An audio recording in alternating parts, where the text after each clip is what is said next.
Assalamualaikum warahmatullahi wabarakatuh. Perkenalkan, nama saya Syarifatul Aisyah dengan NIM 1301208535. Di sini saya akan mempresentasikan hasil tugas besar clustering data kendaraan dari sebuah dealer mobil. Algoritma yang digunakan untuk melakukan clustering yaitu algoritma K-means. Langsung saja ke hasil pengerjaan tugas besarnya. Nah, pada tugas besar kali ini dilakukan 3 tahap, yaitu eksplorasi data, preprocessing, dan clustering. Yang pertama, dilakukan import library yang digunakan untuk melakukan eksplorasi dan preprocessing data.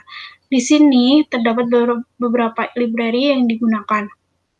Selanjutnya, tahap eksplorasi data. Tahap eksplorasi data yang pertama yaitu membaca data. Data yang digunakan yaitu data kendaraan underscore trend. Menggunakan data tersebut karena data yang lebih banyak dan agar dapat menjadi lebih rinci. Pada tahap clustering harus menggunakan data yang banyak. Di sini data kendaraan underscore trend terdapat 285.831 data pelanggan dan terdapat data kategorikal dan data numerikal. Selanjutnya baca data trend, kemudian data trend info. Pada tahap data info dilakukan untuk mengetahui nama-nama kolom dan tipe data dari data tersebut. Dari hasil yang didapatkan terdapat 12 kategori variabel dan 3 tipe data, yaitu integer, objek, dan float. Selanjutnya dilakukan check missing value. Di sini masih terdapat beberapa persen missing value dari beberapa kolom. Missing value yaitu kolom yang bertuliskan none. Maka dari itu missing value tersebut harus ditangani. Misalnya pada kolom jenis kelamin ini masih terdapat sekitar 5% missing value-nya. Kemudian dilakukan check outlier. Check outlier ini atau pencilan menggunakan diagram box plot karena mudah untuk membaca outliernya. Outlier-nya itu dapat dilihat dari titik-titik ini. Variabel yang memiliki outlier yaitu hanya variabel premi. Yang lain umur, kode kendaraan, kanal penjualan, dan berlangganan ini tidak mempunyai outlier. Untuk lebih jelasnya bisa dilihat di sini bahwa tidak ada titik-titiknya. Dan di sini untuk variabel preminya terdapat outlier. Selanjutnya correlation. Correlation dari persebaran variabelnya. Variabel yang digunakan untuk korelasi yaitu variabel yang tidak mengandung nilai 0 atau nilai 1. Maka dari itu variabel yang diambil yaitu variabel umur, kode kendaraan, premi, kanal penjualan, dan lama berlangganan.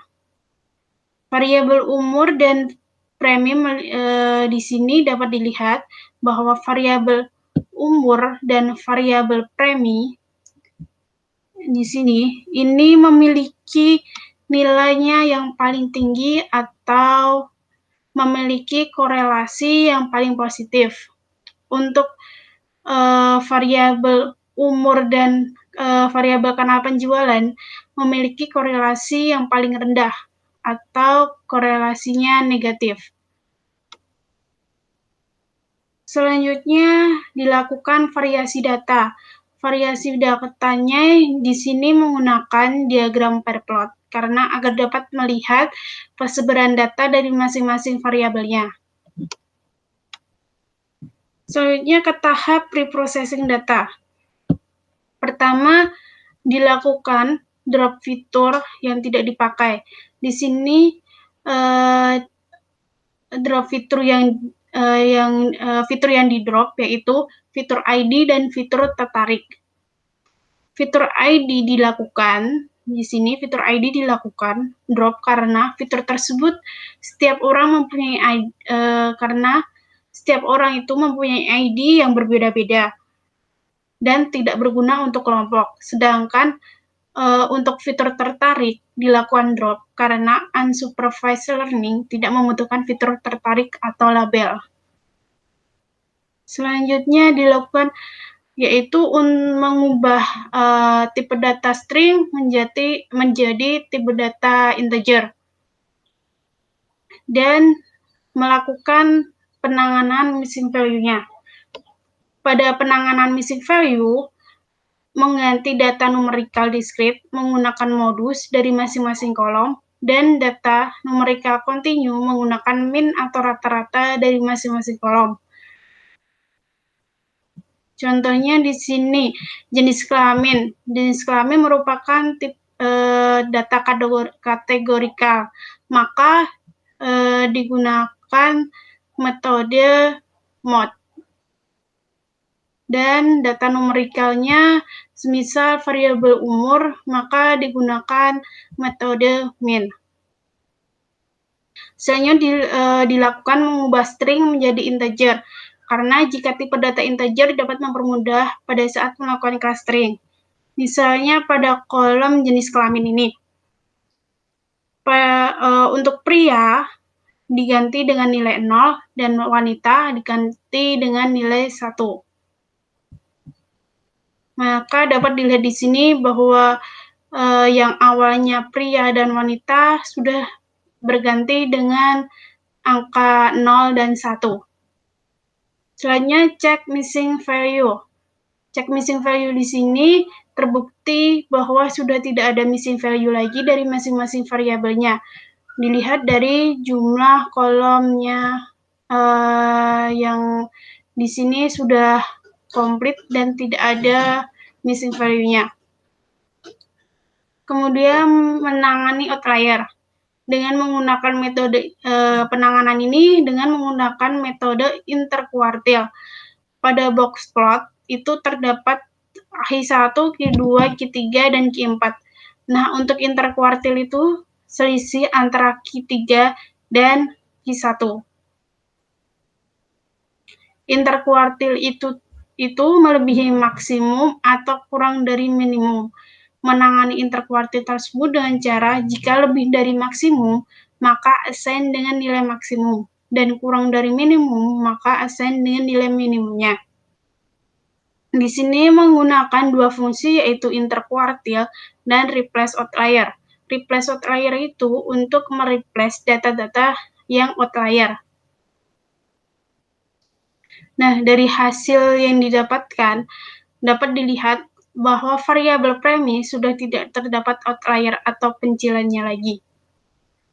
Selanjutnya, export data trend digunakan untuk proses data atau agar terdapat salinan data. Di sini terlihat bahwa export sudah masuk di sini, bahwa export data tersebut sudah masuk dengan nama after_trend.csv. Selanjutnya, future scaling diambil dari variabel umur dan variabel premi. Variabel tersebut diambil karena memiliki korelasi yang paling positif atau korelasi yang paling baik. Nah, selanjutnya dilakukan future scaling. Untuk variabel umur dan variabel premi, dari hasilnya dapat dilihat bahwa range nilai variabel umur dan variabel premi yang di sini awalnya jaraknya jauh menjadi jaraknya dekat, yaitu antara 0 sampai 1. Ini merupakan dan di sini merupakan persebaran data dari variabel premi dan variabel umur. Selanjutnya dilakukan K-means clustering. Tahap-tahap untuk melakukan clustering dengan menggunakan algoritma K-means yaitu pertama, menentukan banyaknya cluster K, kedua, inisialisasi centroid dengan data yang digunakan, menghitung jarak objek ke sentroid, mengelompokkan objek berdasarkan jarak minimum, dan menampilkan hasil dari pemodelan. Nah, yang pertama yaitu melakukan clustering menggunakan variabel umur dan variabel premi. Karena dua variabel tersebut memiliki korelasi yang paling positif. Di sini dapat dilihat bahwa hasil persebaran data dari variabel umur dan variabel preminya. Selanjutnya menentukan nilai K dan membuat sentroid sebanyak K buah. Nilai K yang digunakan yaitu 2. Untuk melihat sentroid terdapat di titik mana, maka digunakan diagram scatter plot. Dari hasil ini dapat dilihat bahwa terdapat 2 sentroid yang berwarna merah dan berwarna orange. Selanjutnya menghitung jarak 2 titik. Ini digunakan untuk menghitung jarak dari data ke sentroid dan juga berguna untuk menghitung jarak antar sentroid. Selanjutnya, melakukan looping sebanyak 10 kali. Tahap ini dilakukan karena looping data yang ada dihitung ulang secara terus-menerus untuk mengoreksi jarak antara objek ke sentroid. Proses perulangan akan berhenti jika nilai jarak antara objek ke sentroid mengalami sedikit perubahan atau bahkan tidak berubah dan setiap klaster memiliki anggota tetap. Di sini dilakukan looping untuk semua variabel, semua dari variabel umur dan variabel premi. Mencari sentroid terdekat dari variabel umur dan premi, membuat total dari hasil pencarian, mencari rata-rata, dan mengganti nilai sentroid dengan rata-rata yang sudah didapatkan. Selanjutnya, visualisasi clustering setelah 10 kali dilakukan looping. Di sini dilakukan pencarian sentroid terdekat, pengelompokan berdasarkan grup, dan memvisualisasikan datanya.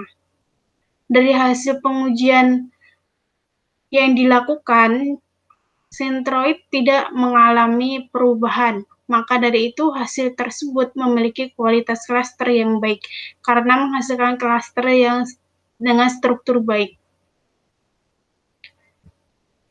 Selanjutnya, determine sum square error atau SSE. SSE merupakan jumlah jarak kuadrat dari setiap titik ke pusat yang ditetapkan. Jika semakin banyak K, maka perubahan nilai sentroid akan lebih stabil. Tetapi jika K semakin sedikit, maka perubahan nilai sentroid akan tidak stabil. Selanjutnya, menggunakan elbow method. Untuk menentukan elbow method tersebut, untuk menentukan nilai K yang paling optimum, dan elbow method ini terdapat tahapnya, yaitu menghitung sum square error, yaitu jumlah jarak kuadrat dari setiap titik ke pusat yang ditetapkan. Misalkan K-nya sama dengan 2, maka dilakukan looping sebanyak 10 kali sampai stabil. Perulangan tersebut dapat disebut sebagai sum square error-nya. Nah, jika K semakin kecil, maka nilai distorsinya semakin besar, dan K-nya semakin besar, maka nilai distorsinya semakin kecil atau baik, atau dapat dikatakan stabil. Untuk mengetahui K yang paling optimum, dapat divisualisasikan dengan menggunakan elbow method. Nah, dari hasil elbow method ini diibaratkan dengan bentuk siku tangan kita. Nah, jadi jika sikunya yang didapatkan itu di sini adalah 4, maka nilai 4 ini adalah yang paling optimum. Karena mulai dari 4 sampai seterusnya ini sudah mulai optimal datanya. Sekian presentasi dari saya. Jika ada salah kata, mohon dimaafkan. Wassalamualaikum warahmatullahi wabarakatuh.